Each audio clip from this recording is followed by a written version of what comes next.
Hey guys, welcome back to today's video. Today is Friday, October 1st, 2021, and today we're going to be talking about the state of Arizona. Now, first things first, happy October. We are getting into the time frame in which in just around a month we will see the election results from the states of Virginia and New Jersey. And additionally to beyond those governor races, but also the state legislature races. There's a lot to unpack when it comes down to a number of statewide races that can be indicators of future elections. And in addition, we are going to be focusing a lot of our attention beyond this point on the 2022 midterm elections. And I know that seems pretty routine, but we're talking about expanding into the primary season, looking at the final deadlines in which many candidates can announce that they are deciding to run, and pretty much figuring out the field ahead of time so we have a better understanding of it once it actually comes around for general election season.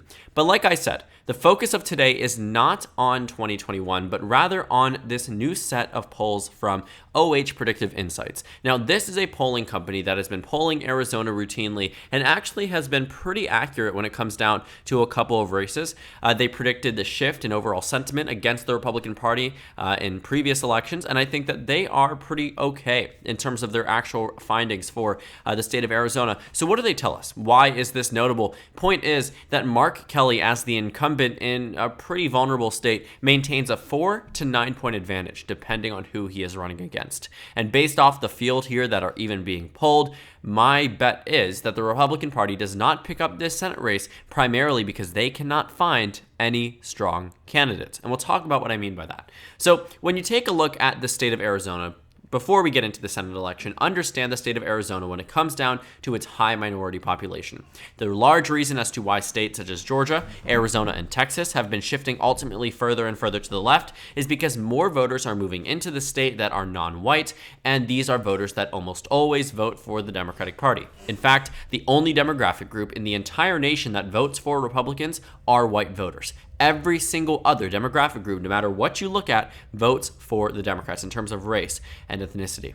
So it is quite fascinating to see that Arizona is in this position where you actually see a competitive state, which is actually one of the most diverse states in the nation. But that diversity is the reason why it is so competitive, not necessarily meaning that it should be a solid Democratic state. I mean, to be fair, California, New Mexico, Hawaii, and Texas all have a very similar characterization when it comes down to the non-white population.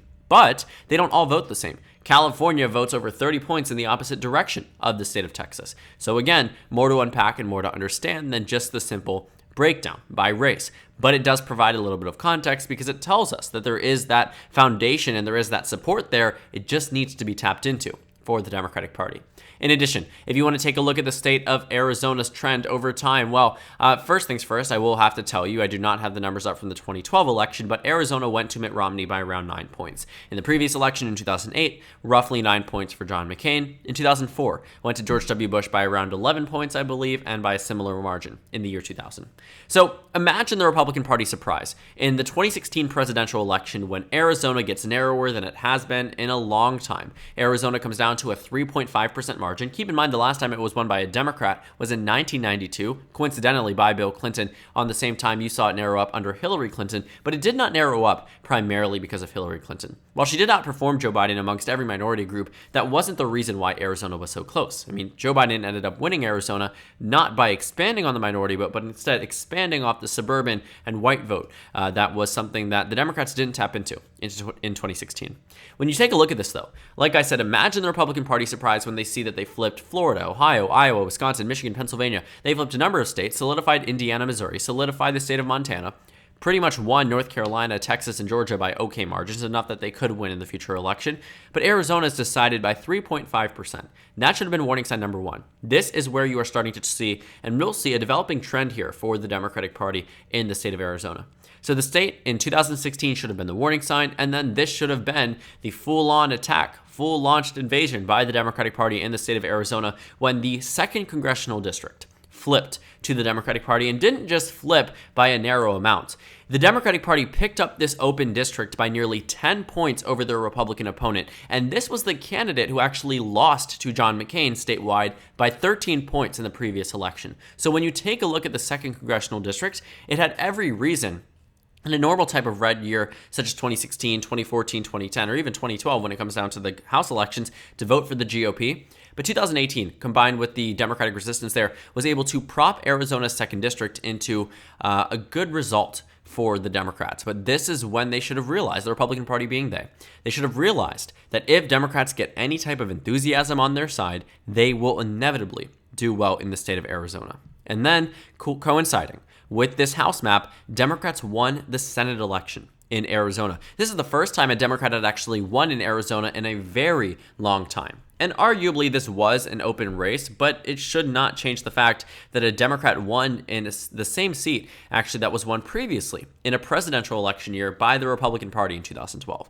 And when you take a look at the Republican candidate there, remember her name because she is crucial in understanding how Mark Kelly even got here in the first place. So Mark Kelly won in the 2020 special election against Martha McSally. She was appointed because, unfortunately, John McCain passed away and his seat was vacated. So the Republicans were looking for someone. They originally found the older Republican Senator, John Kyle. He ended up not staying in that seat, resigned effectively 2019. Martha McSally was propped up in that position, and then she had to run in the general election against Mark Kelly. And that's how we sort of ended up at this point in time, where now he's running for re-election in 2022.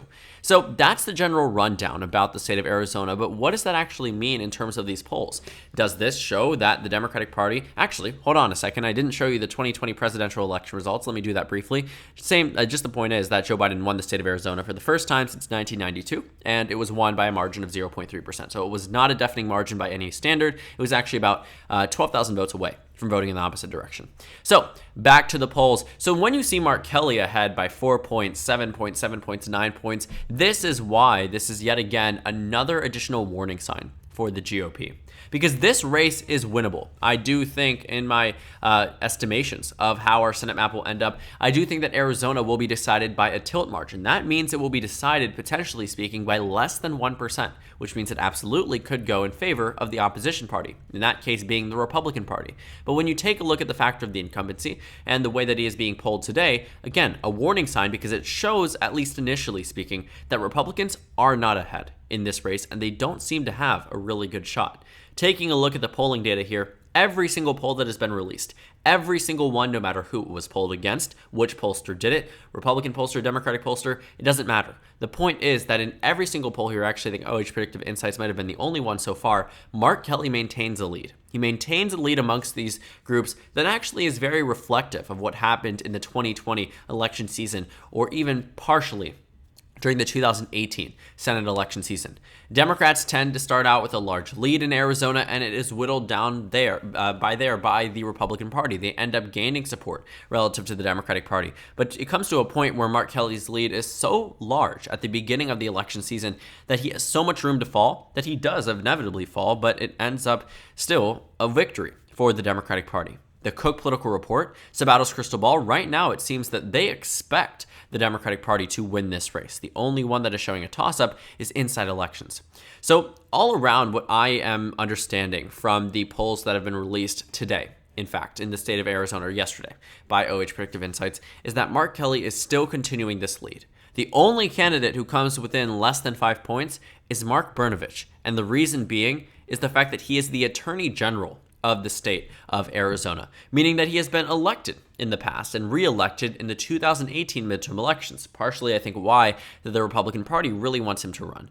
The only other candidates that could actually choose and end up running are Kelly Ward, the chairwoman of the Arizona Republican Party. She lost in 2016 and 2018, ran and lost both primaries, and then Kirk Adams, the former chief of staff to Governor Doug Ducey. Now, one question you might have is why is Doug Ducey not running for this race? Well, you have to understand that President Trump vilified Doug Ducey in the 2020 election after Doug Ducey had said that the election results were fair and that Joe Biden fairly won the election. President Trump clearly did not like the fact that he was not going along with this big lie of the election fraud across the nation, and ultimately it ended up in Doug Ducey being screwed over for this Senate race and not being allowed to run for United States Senate, or not necessarily not being allowed, but not being encouraged by the GOP, and Donald Trump saying supposedly to some of his own inside circle that if Mark Kelly decides to run, that he would consider campaigning for a Democrat. And the reason why I don't doubt that is because recently Donald Trump spoke at a rally in the state of Georgia saying that Georgia citizens are better off with Stacey Abrams as governor than Brian Kemp, because he does not like Brian Kemp enough so that he's willing to give a partial set of endorsement to the opposition party. So Arizona with these new numbers, let's actually see if we can do a little bit of exploration. I actually wanted to bring up the polling numbers from the previous OH Predictive Insights poll, but unfortunately I do not have them. They are from May, and I did not think that they would be relevant, but we actually might be able to find some within this PDF here that was uploaded. But this poll from June of 2021, so a little bit ago, showed that Mark Kelly had a 51% approval rating to a 35% disapproval rating. That is not bad at all, really, for Mark Kelly. This poll actually indicated, the headline was that Arizonans do not want to re-elect Biden, but will choose him over President Trump, sort of like a lesser of two evils type of situation. And I don't doubt that. People might not necessarily be happy with Joe Biden and may not be enthused to say that they want to re-elect him, but given the option between him and President Trump again, 9 times out of 10, voters that voted for Joe Biden previously, or 99 times out of 100, they will also choose Joe Biden again in 2024. So moving beyond that point, that was just a little bit of interest, but let's see if we can actually find the approval rating in the state of Arizona. They have the GOP Senate primary, they have the general election results, and there we actually have it, the favorability rating of Mark Kelly. So I believe this is amongst Democrats. It shows that he enters the final months of the year with an overall positivity rating of plus 4%. 47% of voters have a favorable view, 43% have an unfavorable view, and I believe these numbers are amongst Democrats in the first bar, amongst independents in the second, and amongst Republicans in the last one. It is quite interesting to see that Mark Kelly has a 20% approval rating amongst Republicans, but that is to be expected considering that he actually won more votes than President Trump, meaning there are more votes than President Biden, meaning that there are Trump Kelly voters out there, people who voted for President Trump on the presidential level and chose Mark Kelly as a Democrat, even though President Trump does not like Mark Kelly at all. One thing that you might point out and might be interested by is the fact that in Kyrsten Sinema's overall numbers, about 40% of Republicans approve of her as a senator. Now, keep in mind, she's a Democratic senator. She holds a 30% disapproval rating amongst the Democratic Party. So it seems here that people are not so enthusiastic about her from her own side, but the Republicans seem to be. But then again, this Republican approval will certainly not translate to votes in the general election, which means that Mark Kelly is probably better off with this number, even if it doesn't show that he is in a high place. It shows that Kyrsten Sinema maintains a 7-point advantage statewide, but Mark Kelly still has the higher overall approval rating. So when I take a look at Arizona, based off of what these new polls are telling me, based off the state's electoral history, based off of just my own personal intuition, I still expect Mark Kelly to end up winning. I also think that Mark Brnovich, or potentially speaking, Andy Biggs, who is being floated as a potential name, Paul Gosar actually ended up declining, choosing to run for re-election in the 4th Congressional District. Andy Biggs is the only representative from the 5th District or the only representative right now from the state of Arizona that is considering running for United States Senator, so he might end up putting himself into the race, but as of right now, it seems as if the race is either going to go to Mark Brnovich or to Blake Masters, and it could be quite interesting based off of the endorsements we've seen so far. Tucker Carlson and Peter Thiel have endorsed Blake Masters, but amongst the polling data from Republicans and OH Predictive Insights, it shows that Mark Brnovich is maintaining his lead over the voters, maintaining the lead over the other candidates, and he seems to have nearly double the amount of support that Michael McGuire has. And it is quite interesting because Blake Masters is a name that is certainly mentioned routinely on things pertaining to elections, whether it be different social media sites or even this one, such as YouTube. It really doesn't matter. The point is that you see a lot of names and sometimes they don't actually perform that well. But just overall, the state of Arizona in this position, I think, is a very good one for the Democratic Party. At least at their low point on my projection, I still give it to them by a tilt margin. It's not a lot, it's nothing to be comfortable about, but it is enough to tell them that they still maintain their advantage in the state of Arizona. And one thing that I do think has been a very negative impact on the Republican Party is this Arizona audit. When the Republican State Senate decided ultimately to use taxpayer dollars to fund an election audit a year after the election had happened, that was when voters tended to turn on the Republican Party. Because instead of doing their own research or instead understanding where they went wrong in the presidential election, where they went wrong in the Senate election, they instead turned to an audit system. They instead turned to understanding or checking for voter fraud. Now, keep in mind, this wasn't a simple check right after the election. This was not a simple recount. In fact, a recount was mandated by the state of Arizona. This was them, again, using taxpayer dollars to fund an audit in May of 2021 and did not even get finalized and the report released until September of 2021. And now The Republican Party seems to be infighting on the results because this audit, which was led primarily by conservatives and funded by the Republicans, funded by the taxpayers through the Republican vote there in the state Senate, because the Democrats did not vote for the audit here, it ultimately ended up with Joe Biden actually gaining votes and thus turned those working on the inside and looking at it from the outside on each other about potentially auditing the audit. But it really doesn't matter. When you see things like this from one particular political party, it doesn't help your case, which is largely what can be attributed, I think, to the anti-Donald Trump and the anti-election fraud rhetoric in the state of Arizona. These voters here are clearly tired of having the legitimacy of their elections be questioned time and time again, and they are taking it out on many of these top Republicans, many of these very notable names that could be running for United States Senate. So all in all, what do I see in the state of Arizona based off of these new numbers is that Democrats remain in a pretty okay position. Not enough to be comfortable, never enough to be complacent, but not enough to say that I think the Republican Party will take the advantage in the state of Arizona today, simply because the Democrats have a very strong candidate, the GOP simply does not, and it doesn't look like the rhetoric and the strategy, the Trump-style strategy, is going to be effective in the state of Arizona at this point in time. So thank you guys so much for watching this video. Make sure to comment down suggestions below. Subscribe on the left if you haven't already, and check out the Instagram and Twitter. At the bottom left of the screen, there's also a Discord server for you to go ahead and join. On the screen, there's a video you can watch, and then a playlist for my 2022 Senate election analysis videos. Again, thank you guys so much for watching, and I will see you all later today.